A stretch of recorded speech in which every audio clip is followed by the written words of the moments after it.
everyone, welcome back. Today's makeup tutorial is all about fair skin. So if you're pale, then this video will hopefully really help you out. So I'm going to start off with the Rimmel Lasting Finish foundation. This is my everyday foundation and I think Rimmel are pretty good for pale skin. This is True Ivory. They also have Ivory, which is slightly lighter. So you should be able to get a match. If you really struggle, definitely invest in a higher end brand for your foundation. It is worth it. You will save money in the long run from wasting money on foundations that aren't the right colour for you. Another really good brand for colour is Illamasqua. Illamasqua have great pale foundations.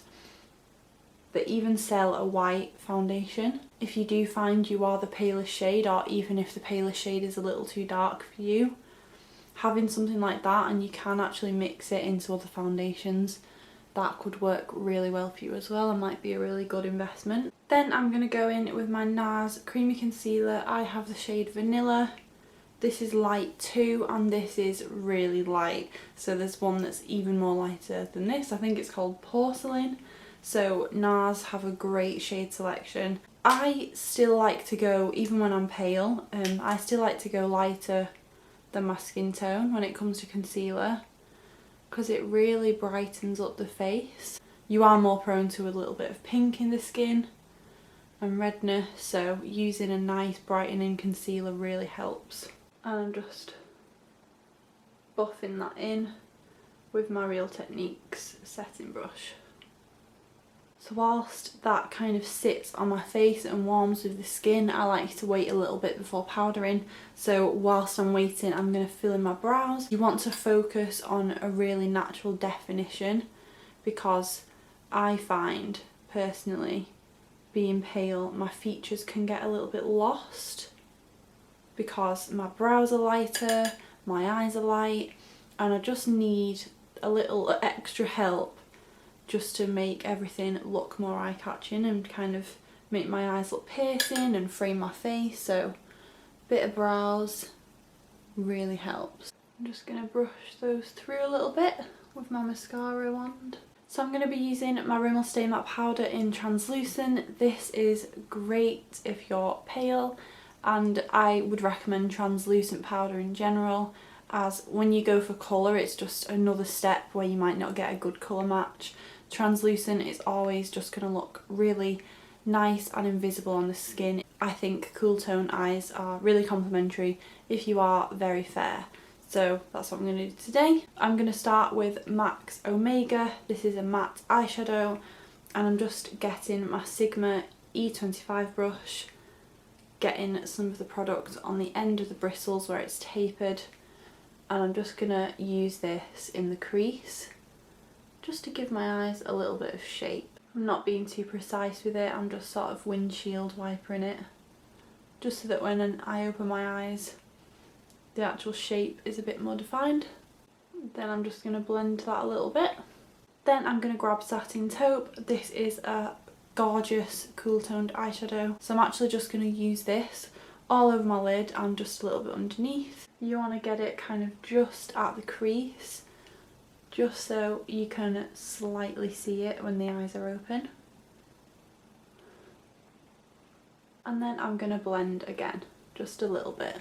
Then using the same angled brush I use for my eyebrows, I'm just putting that underneath all the way across.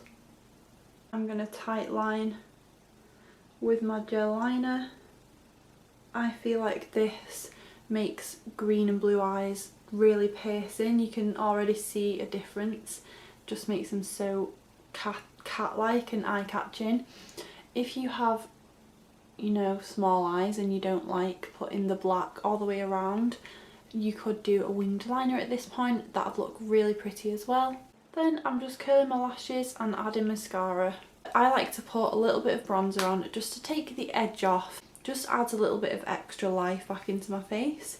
And I like to use the Bourjois chocolate bronzer in the shade 51 on pale skin. This is so good. There is 51 and 52, so make sure you get 51 if you are very fair. It's really flattering. You can't really go wrong with it. It's quite sheer, so it's completely foolproof.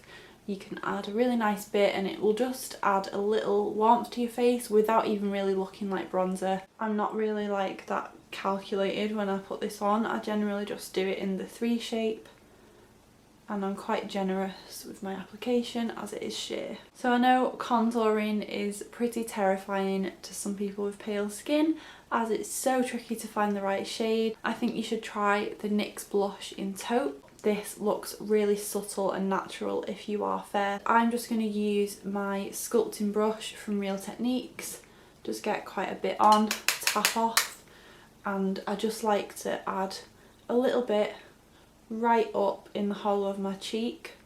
The key is to go less is more, and I tend to kind of buff over it a little bit without adding any extra product. So you can see that now just adds a really natural shadow to the hollow of the cheek and makes you look like you've got supermodel cheekbones. So for blush, I'm going to do a peach, and I think peachy blushes are so flattering for fair skin.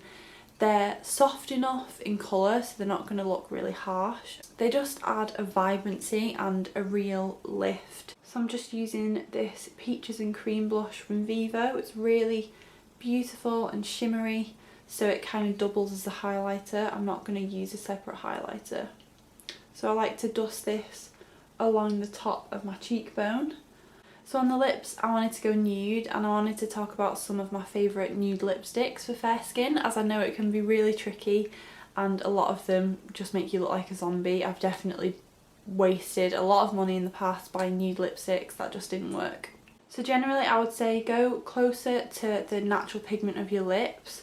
You know, I wouldn't steer too far away, as in going much lighter than that, as that's when you're going to get that really washed out look. You can rock that if you want, and I definitely go a little bit lighter, you know, if I have like a really strong smoky eye.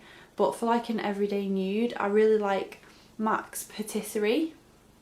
You can see it's very close to my lip pigment. I also love Soap & Glory's Nudist. That one's really easy to wear as well because it's really sheer. I think I'm going to go with MAC's Patisserie though today. And this is the finished look. This is really typical to what I would usually wear like day to day or at work. I've kind of learnt over the years what complements my skin tone more, and I do fake tan, usually more in the summer, but generally I can't be bothered and I just embrace my natural skin tone, as I think a lot of people should. You know, accept yourself, love yourself. If you want to do a little fake tan or whatever, have fun with it. But this is for you if you are pale and wanted a few makeup tips. So I hope this was helpful for you. If you want me to do more makeup for pale skin tutorials, I can definitely do that more in the future. Let me know about that in the comments. Give me a thumbs up if you enjoyed this, subscribe to my channel for my other makeup tutorials, and I'll see you in my next one. Bye!